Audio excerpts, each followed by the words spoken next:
വക്താക്കളെയും നാം അറിഞ്ഞിരിക്കലും അവരെ അനുകരിക്കാൻ ശ്രമിക്കലും നമുക്ക് വളരെ അനിവാര്യമാണ്. ലോകം കണ്ട നന്മയുടെ വക്താക്കളിൽ വെച്ച് നമുക്ക് വളരെ ധൈര്യപൂർവ്വം ചൂണ്ടിക്കാണിക്കാവുന്ന വ്യക്തിത്വമായ ആദരവായ മുഹമ്മദ് മുസ്തഫ സല്ലല്ലാഹു അലൈഹി വസല്ലം തങ്ങൾ. അമേരിക്കൻ ചരിത്രകാരനും ചിന്തകനുമായ മൈക്കൽ എച്ച് ഹാർട്ടിന്റെ വിശ്വവിഖ്യാതമായ ദി 100 എന്ന പുസ്തകത്തിൽ ലോക ചരിത്രത്തിൽ ജനങ്ങളെ ഏറ്റവും കൂടുതൽ സ്വാധീനിച്ച 100 വ്യക്തികളുടെ റാങ്ക് തയ്യാറാക്കിയപ്പോൾ അദ്ദേഹം ഒന്നാമതായി പരിചയപ്പെടുത്തിയത് മുഹമ്മദ് മുസ്തഫ സല്ലല്ലാഹു അലൈഹി വസല്ലം തങ്ങളെയാണ്.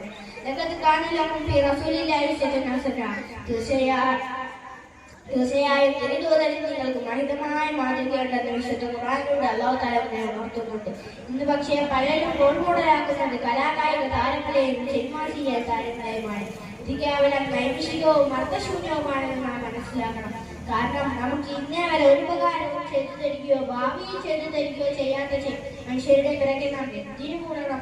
മനുഷ്യജിന് വർഗം ഉൾപ്പെടെ സകലത്തിലേക്കും അവതരിക്കപ്പെട്ട മുഹമ്മദ് മുസ്തഫ സല്ലല്ലാഹു അലൈഹി വസല്ലം വിഭൂതി നിസാരത്തെ ഭാരിച്ച ഉത്തരവാദിത്തം നിർവഹിക്കുന്നതിനിടയിലും കുട്ടികളോടൊപ്പം നിൽക്കാനും അവിടുത്തെ ഭാര്യമാരെ സഹായിക്കാനും ശത്രുക്കളുടെ എതിർപ്പിനെ അവഗണിച്ച് സമൂഹത്തോട് സ്നേഹസല്ലാപങ്ങൾ കൈമാറാനും പറഞ്ഞില്ല.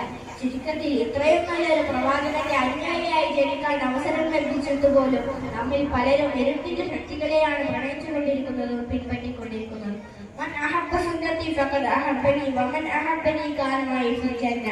ആരെങ്കിലും എന്റെ ശരിയെ സ്നേഹിച്ചാൽ എന്നെ സ്നേഹിച്ചു, ആരെന്നെ സ്നേഹിക്കുന്നുവോ അവൻ സ്വർഗത്തിൽ എന്റെ ഷാരദായിരിക്കും നമ്മോട് പറയുന്നു.